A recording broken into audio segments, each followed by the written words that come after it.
What's going on, guys? Sean Nalawani here, SeanNal.com, bodytransformationtruth.com, and in this video today I want to address the question of how often to train abs.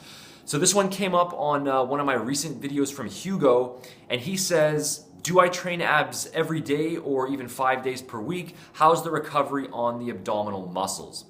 So first off, I will say that yes, if you're wanting to maximize visible definition and separation of your abs, then you should be including direct isolation work for them. Some people will say that big compound exercises like squats and deadlifts, that these exercises are enough on their own. And if your goals are purely strength related, then that can be true.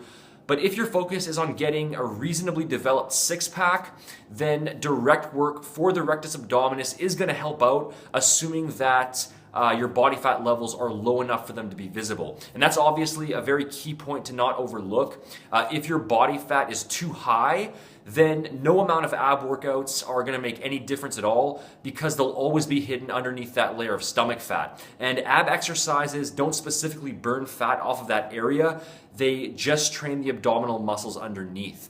So in terms of bodybuilding training and wanting to build up your six-pack, yes, direct ab training is recommended in most cases. So things like weighted crunch movements, leg raises, planking types of exercises, these are all good ways to go about it. You wouldn't just do bench presses for your triceps. So just doing compound movements for abs, it's the same idea there. And then the actual question here, which is how often should you train abs for the best results?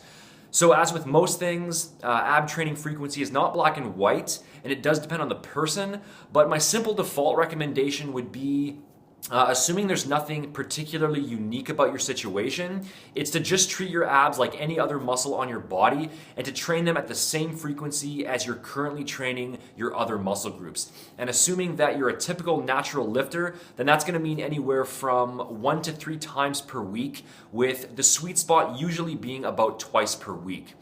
Train them in the same way that you train your other muscle groups. So there's no need for these crazy ultra high rep sets of 25 or 50 reps or more that a lot of people do for abs. I do recommend going a little bit higher rep, so usually around 8 to 12 reps per set.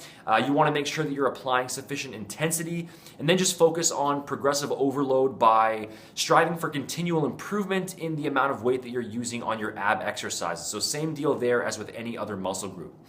So just start off with around twice per week as your baseline ab training frequency. And then if your abs are a particular weak point that you want to bring up, then you can try increasing the frequency and the volume and see if they respond better by going up to 3 or 4 times a week, or possibly even more depending. However, I'd only recommend doing that if you're well past the novice stage and you know your body and you know that your abs are truly a weak point that you're trying to bring up. And you'll usually only know that in the first place if you've dropped your body fat levels low enough in order to actually visibly see that they could use more work. A lot of beginners get into this and think that just doing tons of ab work is automatically going to get them a ripped six-pack.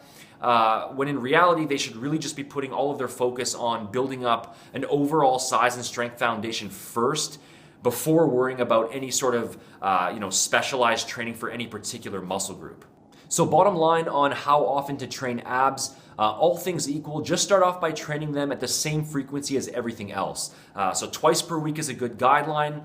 And then if you eventually determine that your abs are a weak point, then you can increase the ab training frequency and see if that improves your results. Pretty simple answer, because again, all things equal, the abs should just be treated like any other muscle, and there's no need to be hitting them every day or 5 days per week unless you can specifically determine that they require additional work. So thanks for watching, guys. For more science-based, no BS training tips just like this, along with nutrition and supplementation information to maximize your muscle building and your fat burning progress, make sure to check out my body transformation blueprint system. You can do that by clicking here or by using the link in the description box below. If you enjoyed the video, make sure to like, comment, and subscribe to stay up to date. You can follow me on social media here if you aren't already, and you can also check out my official blog over at SeanNal.com for all of my latest content and other updates. Talk to you guys again soon.